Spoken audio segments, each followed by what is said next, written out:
दूसरों की मदद करने से मतलब यह नहीं है कि आप अपना काम छोड़कर दूसरों की मदद करने लग जाओ। दूसरों की मदद करना आपके लिए अच्छा होता है। जब आप किसी की मदद करते हैं तो इससे आप सकारात्मक महसूस करते हैं, साथ ही आपके मन को सुकून मिलता है कि दूसरों की मदद करने से आपको कई फायदे होने के साथ साथ आप एक बेहतर इंसान और समाज सेवी बन सकते हैं। आज की यह कहानी कुछ ऐसी ही है, तो चलिए कहानी को शुरू करते हैं। गौतम बुद्ध को हम सब लोग बहुत अच्छे से जानते हैं कि जिन्होंने बौद्ध धर्म की स्थापना की और उन्होंने लोगों के जीवन में ढेरों बदलाव किए थे। यह कहानी भी उनके बचपन की ही है, जब वे छोटे थे और उन्हें गौतम बुद्ध के नाम से नहीं बल्कि सिद्धार्थ के नाम से जाना जाता था। उनके एक चचेरे भाई भी थे जिनका नाम देवदत्त था। एक बार राजा सिद्धार्थ महल के पास एक बगीचे में बैठकर प्रकृति का आनंद ले रहे थे। उसी दौरान एक घायल हंस उनके पैरों के पास आकर गिरा। उसके शरीर में एक तीर लगा हुआ था। उसे देखने से प्रतीत हो रहा था कि किसी शिकारी ने उसका शिकार किया है। हंस को तकलीफ में देखकर और उसे फड़फड़ाता देखकर राजा सिद्धार्थ का दिल पिघल गया और उन्होंने उस हंस की सहायता करनी चाहिए।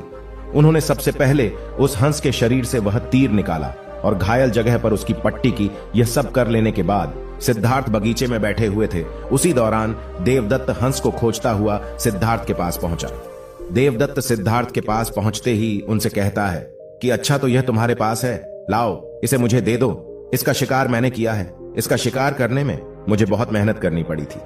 इस पर मेरा अधिकार है। देवदत्त की यह बात सुनकर सिद्धार्थ ने उससे कहा कि नहीं, यह हंस घायल था और मेरे पास आया है।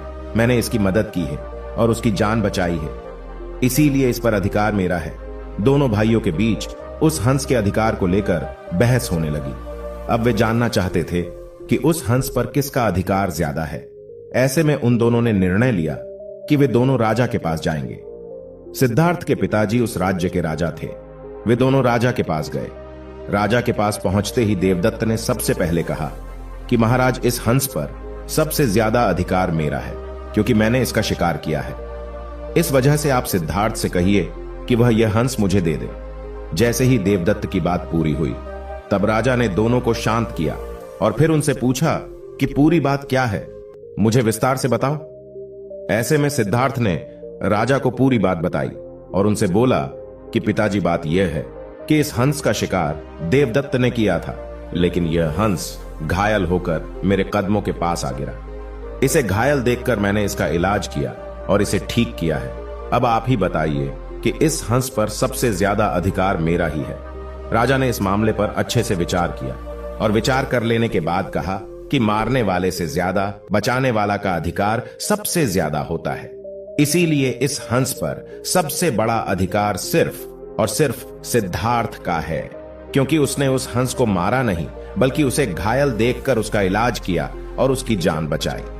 राजा के ऐसा कह लेने के बाद देवदत्त को बात अच्छे से समझ आ गई कि वह भी जान चुका था कि मारने वाले से ज्यादा बचाने वाले का अधिकार सबसे ज्यादा होता है।